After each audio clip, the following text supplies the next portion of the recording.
What is going on, everybody? Welcome to yet another episode of The Road Show. As always, I'm your host, Jay. Who else but me?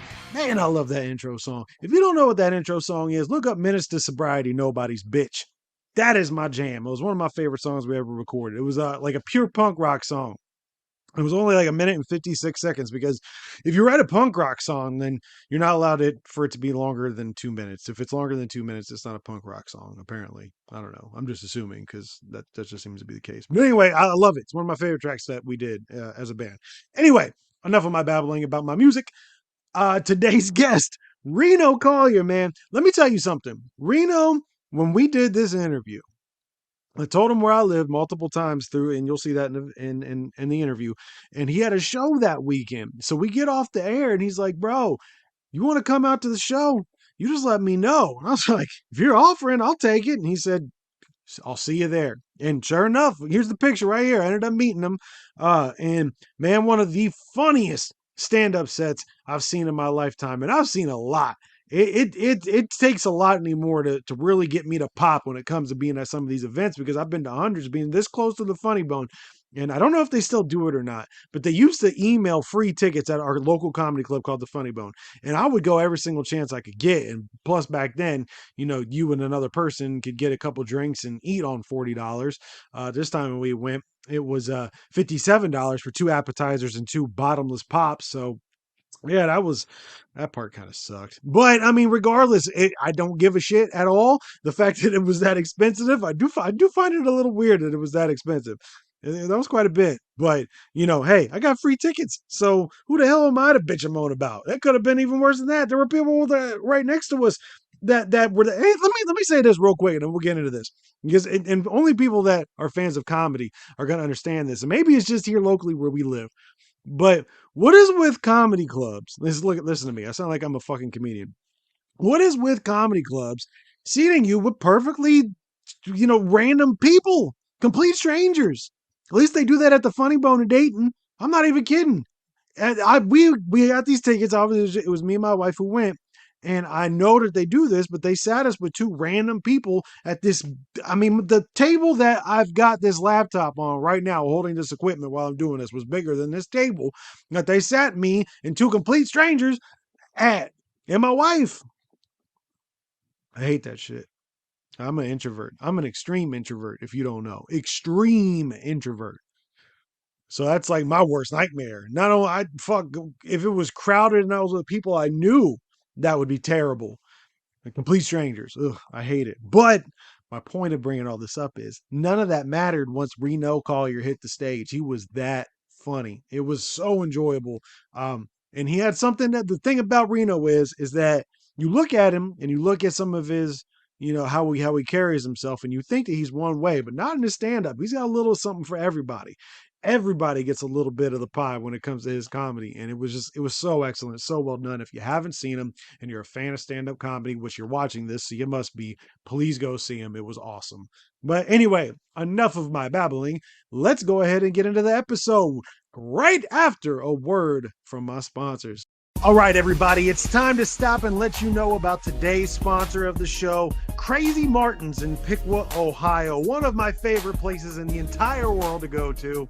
Crazy Martin's has provided their customers with quality products for over 20 years, from ashtrays to water pipes and everything in between. Stop in, check out their selection, and of course, check out their pinball machines. With over 20 pins to choose from, there is something for everyone. Crazy since 1996.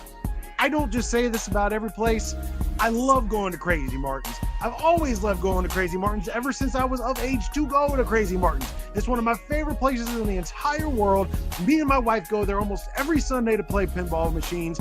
It is one of the funnest spots in Ohio you could possibly find. It is in Piqua, Ohio. Check out their website at www.crazymartins.com.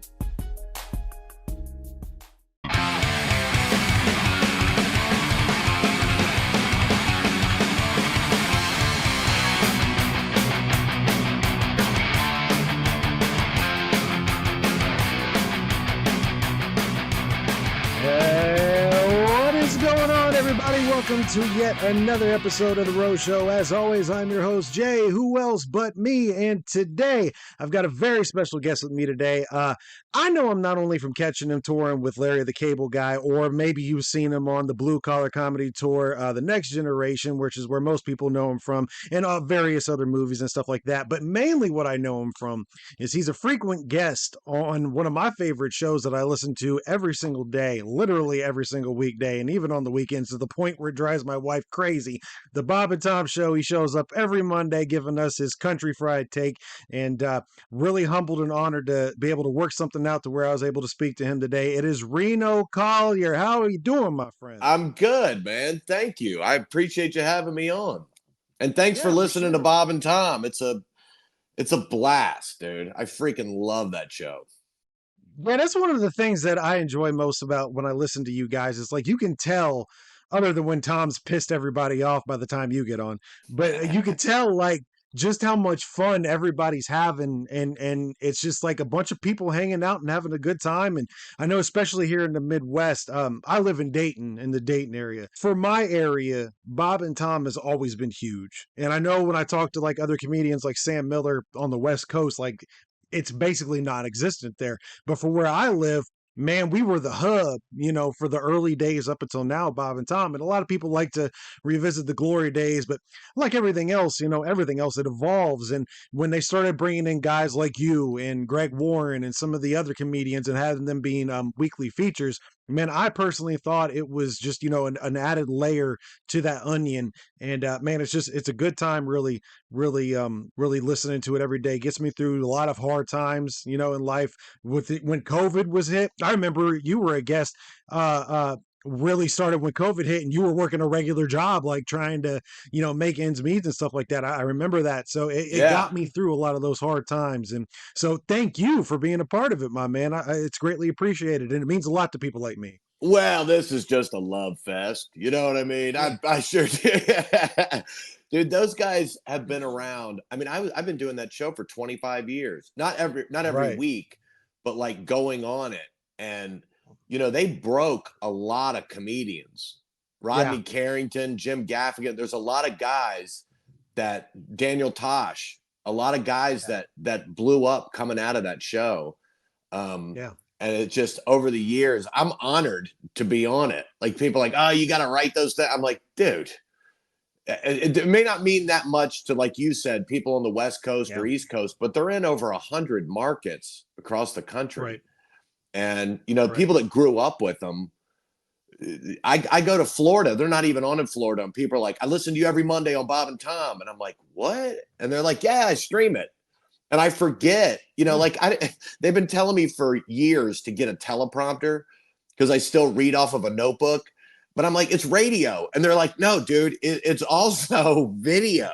And I'm like, not to me, it's not. You guys can take it as seriously as you want to, but, I'll probably end up with a teleprompter. They keep telling me, I don't know. I'm old school, I'll read. I write it down in a notebook with a pen, and scribble it and make a mess, and it's fun. Right, absolutely. Well, we'll get into how you got on the Bob and Tom here in a little bit, but to begin with, I kind of just wanted to get your backstory and get kind of the early days of you and your upbringing, if you wouldn't mind. Yeah, man. My family is all from West Virginia. I lived most of my younger life in Virginia. When I was 14, I got sent to military school for all of high school, Fishburne Military School in Waynesboro, Virginia, just because I was, so studious and I was so smart and I made such good decisions. My parents just wanted me to continue that. And I'll never forget the drive there either. My mom's crying, my dad's laughing, and all my stuff's in the back of the trunk. It's like, where are we going? And it's like, you'll see, buddy. You'll see. And 2 hours later, I'm like, left, right, like it was nuts. Best thing that ever happened to me, though. Then I went to college in North Carolina. I went to a little school called Elon to play baseball. but I'd been in military school with all dudes. And then I got to college and there was beer and booze and girls. And they're like, we're getting up at 5 o'clock to practice. And I'm like, you are. I'm, So I jacked that all up.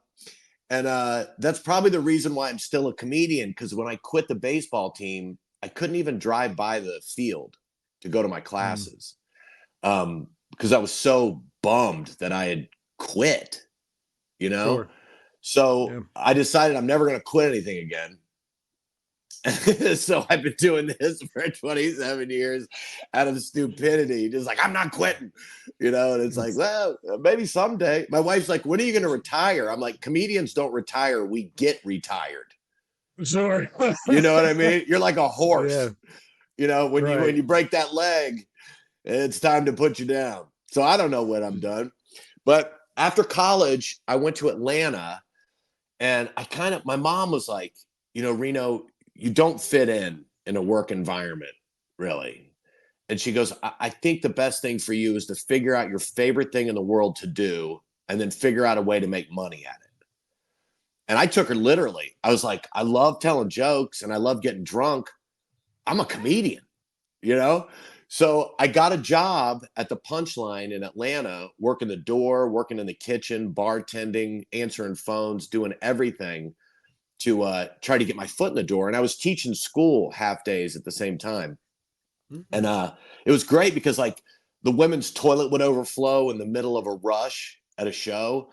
And all the waitresses were hot. And they're like, I'm not cleaning that up. And I'm like, I'll do it for 7 minutes of stage time on Wednesday. And they're like, no. They try to find somebody. And I was the only dude left. They're like, fine, Wednesday, get in there. And I'm in there mopping, like, knock, knock, who's there? Trying to write jokes and stuff, And That's awesome. and then I got like 3 weeks booked on the road, making like, I don't know, $100 a week. And in my mind, I was like, that's it. I'm a comedian. I quit my teaching job. I ditched my apartment and I I lived out of my car for like 4 years, just taking every gig I could get. Like I'd be in Lubbock, Texas and finish on a Sunday and have to be in Myrtle Beach on a Tuesday because that's where I was sleeping. They pay for your hotels when you're doing shows. So I was doing biker bar. I was doing all kinds of stuff. And then I moved to LA and did a bunch of TV stuff, but couldn't get a TV show on the air. So when my son was born, I promised my ex-wife's family we'd move back to Nashville. And at that time, I got hooked up with the Blue Collar Tour. So I was Larry the Cable Guy's opening act and going out with Ron White and those guys. I signed with the same management team. So it was great. Then I moved to Murfreesboro, Tennessee, and get 3 TV shows because everybody in LA is so stupid. They think if they can't get you, they have to have you. You know what I mean? Yeah, right. As weird as that sounds, it was like, they're like, we want to talk to him. He needs to come in and audition. And my manager's like, no, he's at the Boston Garden with the Blue Collar Guys. And they're like, wow. All right, how about next week? And they're like, no, he's at Radio City. And they're like, well, who is this guy? It's so much, it's so fake. Yeah, it's all BS. But it worked out great, man. And I've just been busting it out doing, for 27 years. Long time. So when you were younger, you said you liked to tell jokes. Were you a fan of actual comedy, or like was there any kind of influence that? Because for me, like I always like telling jokes, but I've never been very good at them. Like every once in a while, I'll hit one out of the park, and my wife will be like, "Oh, that was actually funny," and I'm like, "Wow, thanks for reminding me that I'm not a very funny person. I appreciate that." But so I've never been good at it, but I was always a fan of like comedy growing up and watching old Eddie Murphy Raw and Dave Chappelle's Killing Them Softly was a regular rotation in my my daily watching and everything. And Yeah. were you kind of similar in the same way, or do you just like, hey, I like making people laugh, this is what I want to do? I liked making people laugh and I wanted to be Eddie Murphy. Okay. I mean, to the point that I can still do all the voices and everything. You can't do any of them anymore now. I mean, which sucks because I practiced so hard as a kid to learn to talk like an Indian or an Asian person or a black person or a Hispanic person because I wanted to be Eddie Murphy.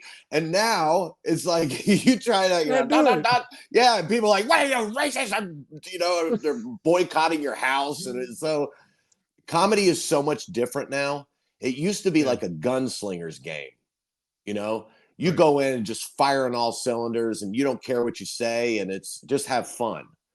Now, I mean, dude, I'm not even dirty and I get in trouble all the time. All the time. Yeah. And people suck. Like you go do a show like the Opry, the Grand Ole Opry. I crush. And 3 people who are all sitting together from New York tagged Humana, who was the sponsor of the Opry, and got me thrown off. Dude, and I crushed. And it's not the Opry's fault. It's the fault of we live in a society where the loudest voice is heard and the majority isn't. Right. And I'm not trying to get all deep or anything, but I mean, and 99% of the people are great.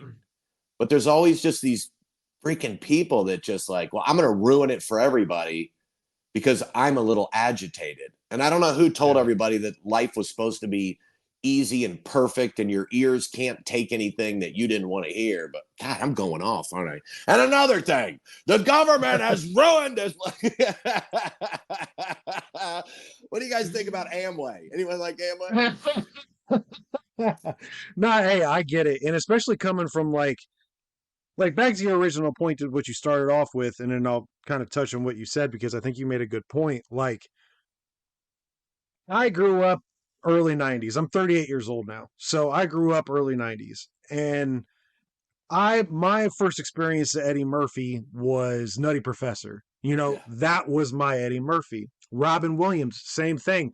My first exposure to Robin Williams was Mrs. Doubtfire, Flubber, all the real bubblegum stuff.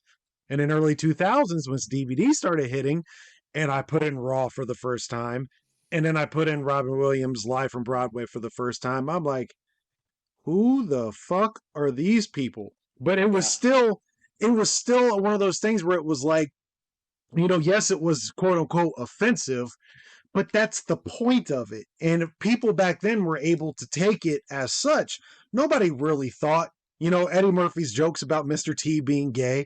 No one ever really, it was, very, very clearly a joke. You can't do that stuff now.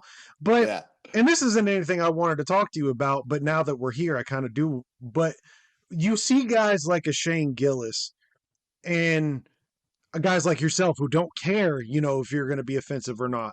Do you think we might be seeing a swing back towards that? 100%. Because every single time, even in music, I've got a background in music. So every single time, there's a movement to quote unquote be offensive, you've got to break barriers.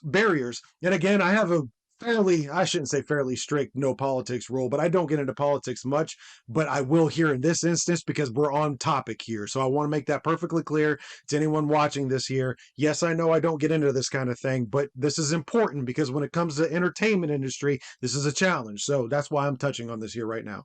But when it comes to music, it's normally conservatives that, you're bumping up against heads on because it's quote unquote offensive.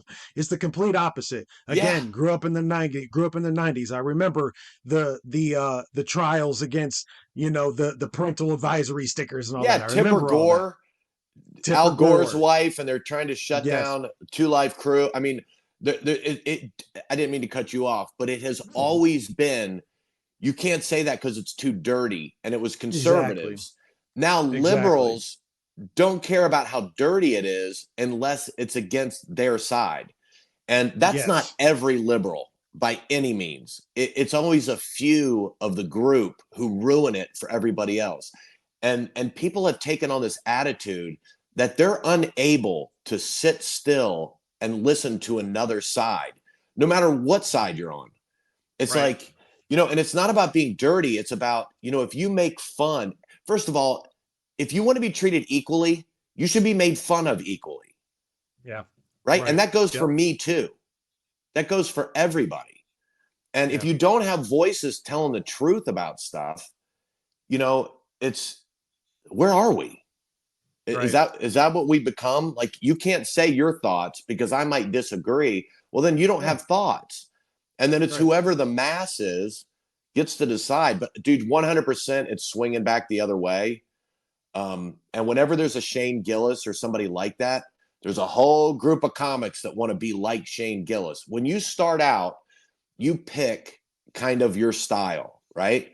Very Yeah. seldomly does it end up staying like that. I looked like the Gerber baby when I first started doing stand up, like big fat baby face. I looked like I was 9 years old, a fat kid eating a hot dog after a Little League game. I was trying to be Dennis Leary, right? I'm like, yeah, I'm Mm. smoking. I'm like, you tell me that thing, blah, blah, blah.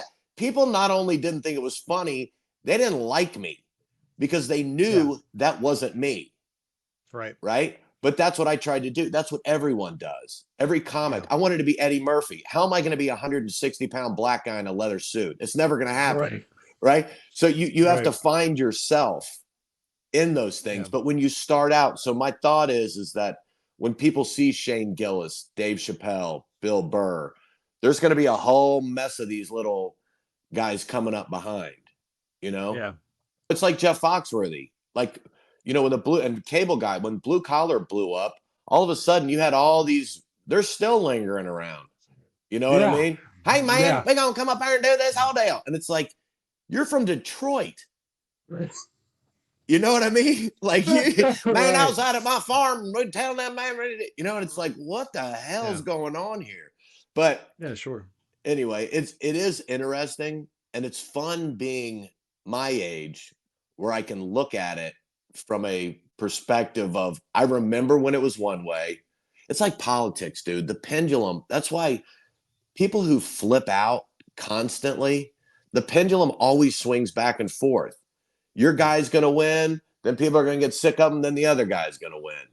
Then people Right. are going to get sick of him and the other. That's just kind of how it is. Yeah. And you don't need to Absolutely. Yeah. freak out when it goes one way or another. Stand up for yourself, but I don't know. Yeah. And it's weird because like I'll hear we'll get into Bob and Tom here in a second because I'm Sorry, interested dude. to know. No, you're fine because this is something that I think is important to talk about because a lot of people don't, and they don't. Here's the thing: I'm half Hispanic, and nothing infuriates me more than having people tell me that I should be offended. I'm more Right. offended of you telling me I should be offended than me actually being offended. Because Yeah. I come from a place where it's I'm going to live my life, you live yours, don't tell me what to do. And a lot of people these days think that they're trying to free people by making sure they fit in a box. You are literally doing exactly what you're accusing everyone else of doing by Dude, telling me I can't 100%. by telling me I can't enjoy a joke that might be racy, telling me that I can't have views that are out from yours. I don't care who you are. Like I'll have fights with some of my friends who were liberal, and I'll have those same fights with friends of mine or my mom, for instance, super hardcore conservative.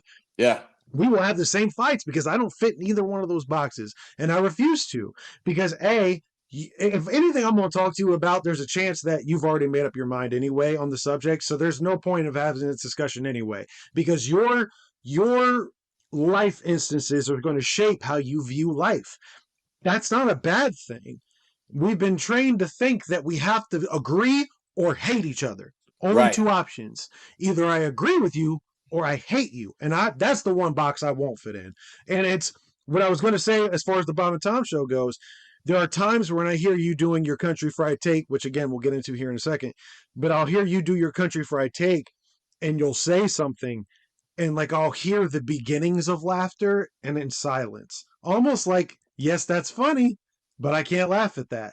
Because when we go off air, this is my take from it. You can tell me I'm wrong if you want to, but this is how I kind of take it, because it happens a lot. Yeah. It's like once we get off air, somebody's going to yell at me for laughing at this. Everyone knows what you just said was funny, but nobody wants to laugh at it because, oh God, we can't accept that what he just said was true. Well, And I I'll don't tell know. you something else about the Bob and Tom show. And this is why I think they're brilliant, right? They want to have a space where there's no politics, Right. right? If you notice, like Tom has said to me, he's like, look, man, people get this off their phone. They get politics off the TV, everywhere you go. Yeah. You know, it used to Right. be a newspaper would come out, there'd be a story, and a family would sit around and chew it up and kind of have a conversation about it. Now we're bombarded with the same story 500 times a day. So there's Yeah. nothing to really chew on. So they kind of Right. like the idea of not of letting people go somewhere and not have to hear it. Yeah, And that's what and I I want to do with this show. With this show yeah, right here, that's one of the reasons why I don't. I want this to be fun. Granted, when it comes and we have these conversations, it's important to have them, and people need to yeah, hear. Like, there's always somebody when I do little rants like this that hits me up in private message and goes, "Thank you for saying that." Always, every single time. So, and we're not taking one side or the other here. We're just having a discussion. But that's one of the absolutely. reasons. That's one of the reasons why I have a strict no politics rule for the most part when we get into the actual discussion of political issues. You hear that 24/7. You've got to have an outlet outside of it. I have one more thing that I notice as a guy. I mean, I'm Yeah. 53, so but and I just noticed this as what's going on right now. When I was a kid, I had friends that were my best friends, black, Hispanic, Asian. I went to a military school where people come from all over the place, New York Yep. City, whatever. We were friends, legitimate, love each other friends. We ripped each other so relentlessly and so brutally, and no one ever got upset. Yeah. You might say that you went too far. You say that again, I'm going to knock you out. That's how the world works. You Yeah. learn, well, this is okay, this isn't okay. And the thing is, I think that these kids, because they don't have interaction to go sleep over at their buddy's house and stay at a house with a big black family, and you're a white kid, you go like, oh, this is the same thing. But Yeah. when people, especially I'm speaking on behalf of white people because I'm white. When white people say to other white, don't you say that about them, what you're saying is they can't defend themselves. Right. That is you putting yourself at the top of the totem pole saying, I'm so important, I'm going to protect those beneath me. They're not beneath you, jackass. They're just like Yeah. you. They can Yeah. defend themselves. And Hmm. if they can't, then we lift them up and help out. But we're all freaking equal. There's nobody better and the best way I learned that was in sports, right? Growing up, playing football. If if you're around people who have different points of view, right? And you enjoy having friendships, you learn to handle those situations and how to address it and what is right and what's wrong. And there's a confidence between both parties to be able to talk to each other and go, dude, it hurt. You busted me up pretty good for saying that. And you go, man, I'm really sorry. I love you, dude. That was not Yeah. my intent. We don't have that anymore. We Yeah. have people taking up for people who they don't even know or hang out with. They're not even friends with. Yeah. And it's kind of I think it's the phone and social media and lack of communication where these kids don't get to experience that as much. You Yeah. know, they don't put themselves. Dude, I went to Africa to do a USO tour. It changed my whole perspective on life. It Yeah. really changed. First of all, like in Ethiopia, the most beautiful people I've ever seen in my life. The women were absolutely stunning. The kindest people I've seen. The people that work at the airport. I got a parasite and had to get a seat by by the toilet, right? Because I'm flying Air Ethiopia trying to get home. I'm sick as a dog. I go to the kiosk. This gorgeous lady's there. I'm like, "Hey, look, you got to get me by the bathroom, please. I don't want to get into why." And she's like, I'll try my best, but right now you're in a middle seat in the front. And I'm like, please, God. She goes, come back in an hour. Come back in an hour. She's gone. I'm like, freaking airlines suck, man. I go to get on my plane. My ticket's like, eh. I'm like, what? And they go, oh, whatever that lady's name, I can't remember her name, came by. She had to leave to go home for her kids, but she wanted to make sure you got the right seat. You think Delta does that? Right. One of the Yeah. ladies in Djibouti, our bags were going to be checked to Dallas and we were going to have to get off and get them and then go to LA. She walked out the back of the airport. It's all open air, climbed up in the plane, found my buddy PJ's luggage, brought it back out, brought it back in, re-ticketed it, and took it back out and put it on the plane. You'll never see that in this country, Yeah. right? And at the same time, you see kids mulling through the trash with goats. And it's like, how are they so happy? You know what I mean? But that's our Yeah. point of view. That's how Right. we look at it. You know, how could they be happy? Well, they found peace somehow and they're Yeah. kind and loving. Well, you come back home and it's like we think we have everything. We don't have that, Yeah. That's true. you That's very know? true. And at Yeah. my age, that's all I'm trying to find is some way not to snap and run my head through the drywall. You know what I Yeah. mean? Like just trying to Yeah. find that kindness and peace and all that good stuff that actually makes you happy. The most miserable I've ever been was when I had television shows and Sure. success. Yeah. Yeah. And because I chased that like it was my life. And I got there and it didn't fill any void at all. And I thought Yes. it was going to fix my whole life. I was like, this is going to change everything. I got a show on Right. NBC. I'm in a movie. I just did a Comedy Central special. I'm drinking a fifth of Jack a day. Why am I so freaking miserable? And it's because I chased something for years, got it, Yeah. and it didn't bring me happiness, Yeah. you know? Like I said, I've got a background in music, and I it's what I always wanted to do ever since I was 13. And the last decade before, well, really, mainly the last 5 years before COVID hit, I was going on tours with people I grew up listening to, meeting them, and it was always like, A, I found out how much I hate touring, but B, it was like I met the people, like I said, I met the people that I grew up listening to and realized like, oh, wait a minute, they're not as complete as I thought they'd be. And Yeah. that was the first eye opener. Was like I thought once I got to do what even a fraction of what they were doing, I was somehow going to be magically happy. They're just as miserable as any other human I've met in my life. They got the same bills, they got the same worries, the same everything. There is no magic switch to flip. Mm-mm. And the only reason why I was willing to continue to try to keep doing the touring is because, as you just said yourself, I thought that's the only way I'm going to be happy. Is if I fulfill when I finally fulfill this dream, when I'm finally traveling the country playing to complete strangers, when I finally do this, and this, then I'm going to be happy. Not one time did I ever hit that goal, and I have friends that got even farther than I did, and the farther they got, the more miserable they were. Yeah. And it's like I hit the eject button shortly after COVID. Granted, COVID did shut some of that down when it came to my band. It ended up making us do a split. But after 2 weeks of that forced split that COVID caused us to be in, I was like, wow, I don't have to wake up every single day and wonder, how can I progress? How can I get the band farther? How can I promote this? How can I do this show? Yeah. I was happy. I Yeah. I was able to do things with my then fiance. I was able to, wake up and be like, "We'll play a video game today." Yeah. And that's when I started to realize like what I thought was the only way I was going to get better and be this fulfilled person. It wasn't that at all. So, yeah, you're absolutely right. But anyway, sorry for the sidebar, folks. We'll No, get back dude. into No, the I'm interview. sorry. I'll get on. I drank a pot of coffee. I'm like, another thing. Yeah. You know, these commie liberal. You know, I don't have any problem. I don't have any problem with talking about it.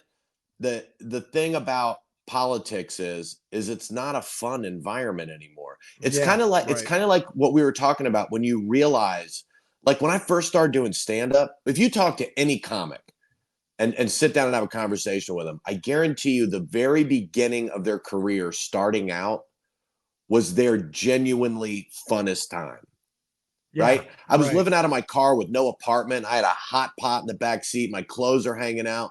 I'm driving all over the country in this Honda Civic and, it's breaking down and I'm laughing and I'm stuck in a town and, all that stuff. And you look back at it, it's like, that's when it was comedy to me. Right. You know, Yeah. when you have executives and people go, well, you shouldn't say this, and you da da da da da, and you what about this, and then what if we add this person to this, and then your idea's gone, and you're not being Right. creative and fun anymore. They want you to be you until they get you, and then they want to change you, Yeah. and that's Yeah. just not. Absolutely. I don't want to play that game. Yeah. I've always said I've played in front of a literal arena in Phoenix, Arizona. I would rather play at a hole in a wall across the street for 30 people than to play in that arena. It's there's something different about doing it your way. Like you said, this is one of the Yeah, reasons why I do this show. If you go through the listing of this show, it's like a schizophrenia pipe dream. I've got artists that paint their face and are covered in blood. Turn around, I've got a comedian. Then after that, I've got professional wrestlers. Then after the yeah, professional wrestler, I've got an actor. Like it's just because this is my way of being creative. And one yeah. of the reasons why, even though I know wholeheartedly there's people that don't know what the Bob and Tom show is, this is what I want to do with this show. I want to present my passions and something I can look back and remember as and it's something that I care about because I've done so many shows traveling to so many different places, playing for shit that I don't care about any of this. Right. Matter of fact, I don't know how you feel about it, and I'm sorry if you like LA. If I never step foot in LA ever again the rest of my life, I would rather take a fork and jab it into my shin than step foot in LA ever again in the rest of my life. I hate it there because Well, I'll tell you, it's so fake. I kind of want to go back, but that's only because I love living in a tent. Dude, I can't stand that place. That place Yeah, sucks. The weather's yeah, great, the food's great. 90% of the people suck. yeah, And it is so fake and so disheartening. yeah, And the lying and the backstabbing and it took me a long time to realize how important finding some sort of peace is. I live outside of Nashville, about 35 miles. I couldn't be happier. When I worked construction during COVID, my buddy is a contractor, and I went out. We were doing a sizzle reel for the Property Brothers, trying to sell a show. Right? I grew up in construction, whatever. Well, COVID hit. All my shows started getting canceled, and my buddy's like, "Dude, you know what you're doing? Do you want to stay out here, and I'll hire you?" And I was like, "Yeah." I mean, my kids aren't going to stop eating just because somebody ate a bat or whatever. So I'm like, "Yeah, let's go." You know, there were so many times during that I was like, I might do this forever. yeah. Right. Like you work on a house and you build something, and by no way, I was doing trim work, so I'm not trying to act like, I built that house. But seeing something grow and something tangible you can put your hands on that you worked on is a great feeling. Yeah. It's really a rewarding. And then you see a family move into the house. And then you Yeah. worry about how shoddy the work is that I did. They're gonna have to live through it. No, but you know what I mean? Like there's a lot, there's a lot of my buddy still calls me and goes, "Hey man, what date did you leave?" And I'm like, "I don't know why." And he goes, "I just want to know how long the warranty is on this house before I have to cover up your stuff." If anybody's watching this at your house I worked on, it's fine. Don't worry about it. Hang in there. Um, but there's a lot to be said for just finding a calmness and a peace. That's why I have this light directly over my head, like I'm some sort of a. I'm sorry, Right. I'm trying to No, keep you're it good, down. man. Yeah, Um, you're good, man. and You're good. before we go any further, I'd like to tell everybody, if I could, I promise you, my show is a lot funnier than this. This is not. I don't get Well, up and just luckily, start ranting. luckily, this is one of the key things of why people have told me that they like listening to my product is because they get another side, and that's what Yeah, I always try to do. So, like, love it, they love see it. you on Bob and Tom, hear you, whatever, see you on your stand up. Watch you in a movie, they're getting one thing, but what they're getting from you right now is you. And that's another reason why I like doing this show so much is because now, granted, when I have people on like Greg Hahn, he's going to be a psycho no matter what. Like, there's no Yeah, changing that. yeah, I tried really hard to get him not to be his normal Greg Hahn, and that's when I realized, oh, Okay, this isn't a gimmick. This is who Yeah. he is 24/7. So, Yeah. but this is why I like doing stuff like this is to show people, their real side. And by the way, about Nashville, tighten up, baby. Lifelong My Titans fan right man, here. Always really? have been.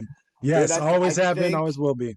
I almost cried when we got rid of Henry just because I love the guy. But that offense is Yeah, going to set up with those, running backs.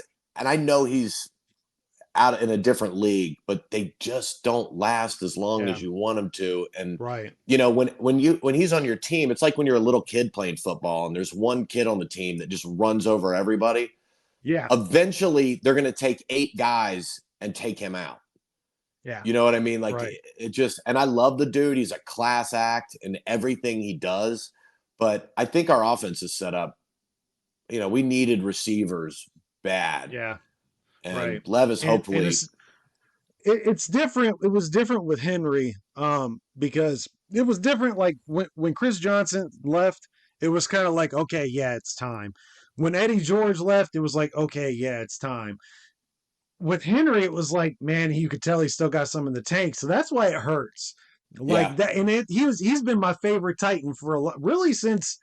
I know it's going to sound weird to the people that follow it, but really since Vince Young, like Derrick Henry was the first person where I was like, yes, he's the me next too. big thing. And only We difference finally got between, a legit guy. Yeah, yes, exactly. But the difference between obviously Vince Young and Derrick Henry is Derrick Henry actually produced. But so yeah, it was kind of hard to really watch him go. And I see some of the Nashville media shitting on people that are rooting for Derrick to win. It's like, get over yourself, yeah, man. That man put in, he wanted to stay. You could tell he wanted to stay. The organization wanted to move on. Let's stop. Like don't shit on the man. right. I granted, if the Titans and the Ravens are playing, it's Titans all day. But if they're not, especially living in Dayton, fuck the Bengals. Especially living in Dayton, Ravens can beat them all day long, and Yeah. the Browns. Fuck the Browns too. The Ravens can beat them all day long. I don't care. But I don't know. Well, It was hard salary watching cap them walk changes. away. I mean, there's only so Yeah, much money to go around, and yeah. that offense just what listen does, dude. People are probably tuning out now, like, get Titans. Football's another thing that's like politics. You know what I Right, mean? Like people just lose it. It's like rednecks with Chevy and Ford. Like they'll stab right. you. Like, what do you do? And it's like we're talking about a car, man. Well, I'm gonna get Relax. some messages. I'm gonna get some messages for some Bengals and some Browns fans, friends of Yeah. mine that I know are gonna listen to this. As soon as I did this, I'm like, "This is for you, Barry." Like, so Yeah. I knew that was gonna happen. But okay, so I know we're on a limited time basis here, so I at least wanted to ask you at least one more thing while we wrap this up. Bob and Tom, like we've been alluding to all day, how did you get hooked up to? Because, like you said, you've been on that show for 25 years as a frequent guest and or popping in here and there. Do you remember how you started off being on that show? Yeah, so it used to be years ago when you were headlining the club in Indianapolis, you would go on the Hmm. Bob and Tom show, right? So that's how most guys get an in. And you go in and you sit in studio to plug your shows in Indy for the week, right? They have been so monumental to comedians and Yes. success over the Yeah. years. Like people would go, I was on the Tonight Show, and someone else would go, I'm on the Bob and Tom Show. You sell more tickets from the Bob and Tom Show than you do the Tonight Show. Really? Yeah, and in the old days, you go on the Bob and Tom Show, and they're in a market, and you're sold. Hmm. Like it was. Now there's so many different avenues and things, and that people have so many different choices of podcasts or other radio, whatever. I mean, I think a third of their audience is streaming, and Yes. they have over two I'm one of million them. people. Yeah, they have over 2 million listeners during the day. So but for stand-up comedy, I cannot think of another show that has done more for comics than Yeah. Bob and Tom. And I'll tell you something else. People think Tom is crotchety and stuff like that. I don't know of another human being who's been better to comics than Tom. Yeah. Right. Like off the air. Yeah. I know what he's done for people. And it's not just letting him come on the show. That guy is as solid a dude as you would ever get to be Yes. around. Yeah. And you Yeah. can tell, man, like off the air. You know, a lot of guys, you know, they're on the air and they're like, "Hey, man, it's great to see you. Good to see you. All right, welcome. I'm Buck Naked, and we're at the 97 Rock." You know, and then they get off the air and it's like, "Yeah, I got to pick up my kid at nursery school." You know, that kind of stuff. Yeah, Tom is right. solid, dude. Solid Yeah. as he can be. So I got in by headlining a club. And then through the years, like when I was out with Cable Guy, like I was in Iraq a bunch of times doing shows, and they would let me call in from Iraq, Mm, like from the soldier's phone. And it was, they're just solid. And they used to sell CDs, tons of them, and donate the yes. money to veterans. And they're just good people, man. Yeah. You know? I got a chance last summer. I got a chance to they did a live show in Dayton, and I got a chance to be there. Like it didn't matter.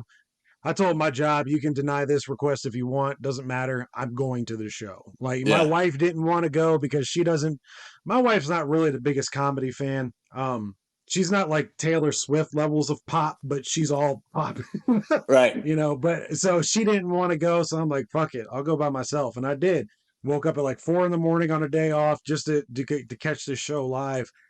And two things stuck out that surprised me more than anything. One, I found out Chick McGee is as advertised because I Yeah. went.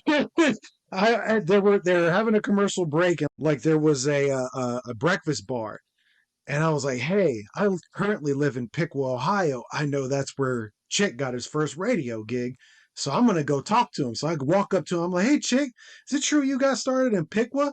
And he looks up at me, he goes, "Yeah." I was like, "Hey, I live in Piqua." He goes, "Oh yeah?"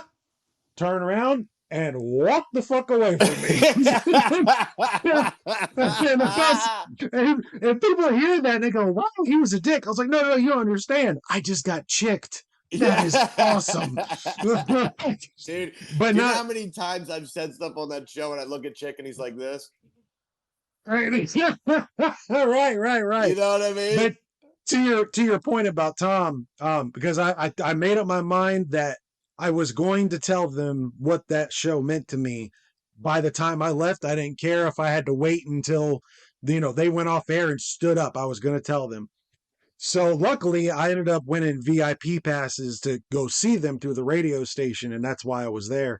And they did a meet and greet after, and I was the first one in line. I'm like, this is my moment. I'm gonna tell them. And I stopped. I was like, before we take this picture, I just want to let you guys know you guys have gotten me through some of the worst times of my life, and without you guys, I wouldn't have made it. Thank you. And the first person before the words even got done leaving my mouth, there's Tom to extend his hand before I could even finish, to shake it. And just, I could see a genuine look of appreciation in his eyes. And that was a surprise because I hear him on the radio and that's my perception. And that was kind of like another jarring moment to be like, hey, yes, Chick is going Chick. And sometimes you're going to meet the person and that's who they are as advertised. Yeah. But I always thought Tom was the biggest dick in the world. And now I don't think that at all. I'm So going to tell yeah, you, I'm going to absolutely. give you a little inside scoop, right?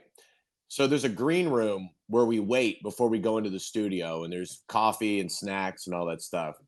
Do you know what's on the wall to remind people before they go out? What's hanging up on the wall in the green room are letters from people, from soldiers. Dude, I've been in tears reading these things Mm, about them listening when they were in Afghanistan, about somebody going through cancer, about how they made them laugh on their way to chemo, about yeah, how somebody lost a parent and they would, and it's so weird. You forget that little things like that can really help people, but don't tell Tom I told you this. But when people send them in, they hang them up to show and remind everybody like we're doing something right, here, you know? right. And the letters are so beautifully written too. I mean, kids, I listened to you when I was a kid in the car with my mom going to school every day, and I listen every Yeah, day, and I lost my mom. And I just want you to know how much you meant to us and our, you know what I mean? Like yeah, there's stuff, and they recognize that. Chick may not. Chick probably throws them out, but the rest of them do. yeah. And They're a sweet group of people, and Christy, I mean, dude, they're so kind. yeah. you know? I did have, so you know, like when you have one of those weird moments where somebody reaches out to shake your hand and you don't notice it, so they kind of like pull back. I did that to Christy on accident because You as soon did. as I got done shaking Tom's hand, she stuck her hand out and I didn't see it until it was too late. And I looked down, I felt so bad.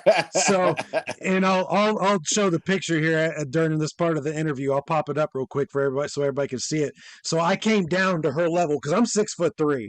Yeah. So like I hovered over her. So I came down. I was like, "Here, Christy, I'll come to you." And I did one of these things, and just to like show her, like, I'm sorry, I didn't mean to do that. But yeah, she was Yeah. an absolute sweetheart, man. And it's and like I said, as we wrap up here, it is it's something that I listen to because I need to get my mind off things.